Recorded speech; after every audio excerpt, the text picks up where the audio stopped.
皆さんこんにちは、ネストリングスです。今回も UX シリーズのパーツを使ってバトルしていきたいと思います。今回は私野水航がドランバスターのパーツを使います。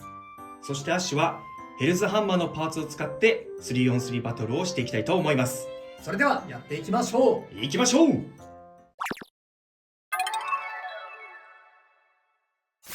まずシュートポジションを決めるじゃんけんをします。最初はグー、じゃんけんぽい。こっち。お互いのファーストベイ、せーの、じゃん。じゃん。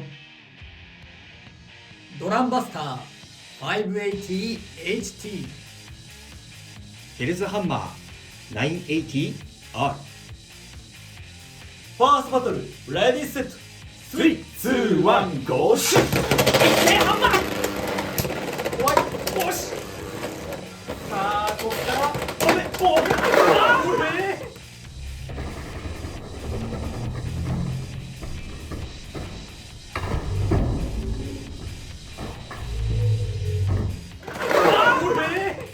ーバーフィニッシュ。ドランバスターに2ポイン今どっから攻撃してオーバーさせた？さすがのアタック力だね。ト。お互いのセカンドベイ、せーの、じゃん。シャークエッジ 360A。 コバルトドレイク 370H。 セカンドバトル、レディーセット、3、2、1、ゴーシュッ。落ち着いてる。思いやな、ちょっと走ってほしかった。よし。走ってほしかった。でもこのままいやー、弱すぎたか。スピンフィニッシュ。コバルトドレイクに1ポイント。よし。いやー、アクセルがさ、なかなかエクストリームダッシュしてくれにくいから、ちょうどしやすいようなシュートパワーを探ってたんだけど、ちょっと弱すぎた。お互いのサードベイ、せーの、じゃん。フェニックスウィング 160F。 ヘルズサイズ 360GP。 サードバトル、レディーセット、3、2、1、ゴーシュッ。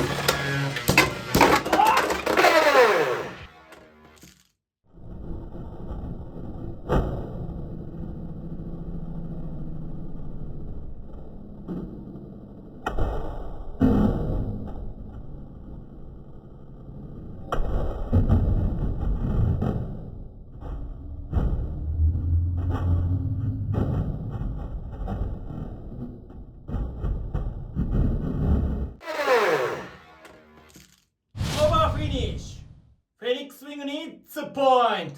よってこの勝負は野水航選手の勝利だ。今一回帰ってきそうだったのに押し込むみたいに2発目入れたな。ねえ。いやー、まあでもレフトサイドの位置もあったかもね。フェニックス強いわ。はい、ということで今回も UX シリーズのパーツを使って 3on3 バトルをしてきました。いかがだったでしょうか？いやー、なんかちょっと大味なバトルになってしまったところはあるとは思いますが、バスターが一番活躍したかな。やっぱ効果力が出てましたね。そうね、当たった位置が結構ここからじゃオーバー取れないかなみたいなところで当たったんだけど、ハンマーはオーバーしたということで、やっぱドランバスターはね、攻撃力っていう意味ではかなりあるかなと思いましたね。で今回ね、このあえて高くしてることで傾けてね、バスターの下じゃなくて上のこの刃で攻撃してみようっていう、あ、そっちで当てるんだ。そうコンセプトになってて、そう実際ここが傷ついててね、本当だ、当たってる。この上の部分でも攻撃できてるっていうのは分かったかなっていう感じ。こっちよりもさ、ここってこんだけしか出てないじゃん。だからもうここで当てに行くぐらいの気持ちで今回はやってみたんだけど、それが決まったかどうかは別として、ドランバスターはその下の方の刃だけじゃなくて上を使ったりとか、もうちょっと深めていけばいろんな使い方ができるかなっていう感じはしましたね。なるほどね。逆に対戦相手のヘルズハンマーの方は、相手がバスターなので当たったらこっちがやられると思ってラッシュの特性を生かした逃げを意識したんだけど、やっぱりそれでもね、刈り取られてしまったね。そうね、当たっちゃったらね、クリーンヒットで当たんなかったらまだ分かんなかったけど、ちょっと痛いところに当たっちゃったね。そうだね。いや、ただ今回このドランバスター580使ったんだけど、そうなるとこの160はもうちょっとね、他に咲く場所なさそうな感じがするね。俺も思いつかない。これもう弱点だもん、ここ。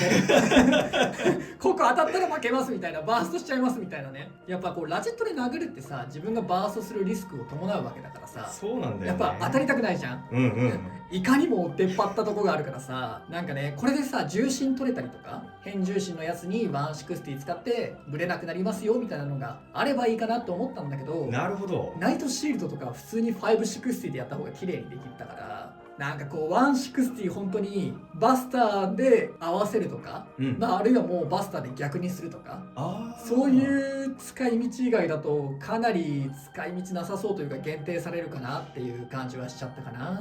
今後出てくるブレード次第で輝くかも。かもしんない。なんか片側にめちゃめちゃ寄ってますみたいなのが来たら、ワンチャンこの160で綺麗に回せるよみたいなそうだね。可能性はゼロじゃないかなと思ったけど、現状ちょっとね、あまりにもバスター専用感があるなと思いましたね。まあそこはやっぱりね、ユニークラインに名を恥じないそうね、パーツだったなと思いました。ラチェットも使いづらいというか、うんうん個性が尖ってるって感じはしましたね。で、あとアクセルね、ちょっと使った時に活躍させられなかったんだけど、やっぱ全力シュートしちゃうとね、結構こうエクストリームライン弾いちゃって、うん。なんか思った方向に飛んでくれない。特に今回相手がヘキサだったから真ん中に来るだろうなと思ったからエクストリームダッシュしたかったからさ、って時に全力シュートしちゃうと真ん中を通らない軌道になっちゃったりするから、そこが難しいね。もうちょっとシュートパワー強めで、でも強すぎるとエクストリームダッシュしないから狙った通りにならないっていう。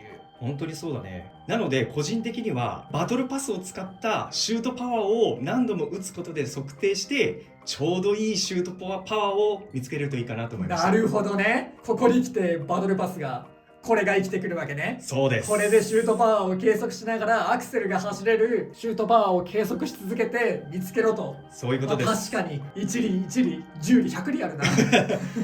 自分もなるねほどねちょっとアクセルあんまりこうアクセルの特性を生かそうと思ってフルパワーでシュートしてしまうと三角跳びみたいなやっぱ飛び越えるっていう軌道をしてしまうので、やっぱりこうエクストリームラインに乗せれるパワーを探ってる途中です。やっぱりね、三角飛びしちゃうとエクストリームラインのこういう攻撃と違って相手をこっちに飛ばしたりしちゃうからさ、うんうん。そうすると結局オーバー取れずに負けましたみたいなことになっちゃうから、綺麗にエクストリームダッシュできるようなシュートパワーは見つけたいなと思いましたね。そうだね。でアッシュは2期目のコバルトドレイクでヘキサを履かしてバトルしたんですが、これがね当たりなカスタマイズなんじゃないかなと個人的には思いました。前のバトルでも話したんですが、コバルトドレイクってやっぱり万能の方、バランスタイプなんだなって思っていたので、今回ヘキサという強いビットが出てくれたおかげでよりコバルトドレイクの強さが底上げされた気がしました。そうね、コバルトドレイクはやっぱりバーストしちゃうみたいなところが弱点としてあったけれど、そうなんだよ。ヘキサならそのバーストリスクを減らせると。コバルトドレイクだけじゃなくて、例えばフェニックスウィングとかそういったバーストしやすいブレードとの組み合わせはめちゃめちゃ強いかもしれないね。そうだね。だから純粋に持久ベインにヘキサだけじゃなくて、そういったアタックタイプとか、バーストしやすいやつと組み合わせるのも面白いかも。本当にそう思います。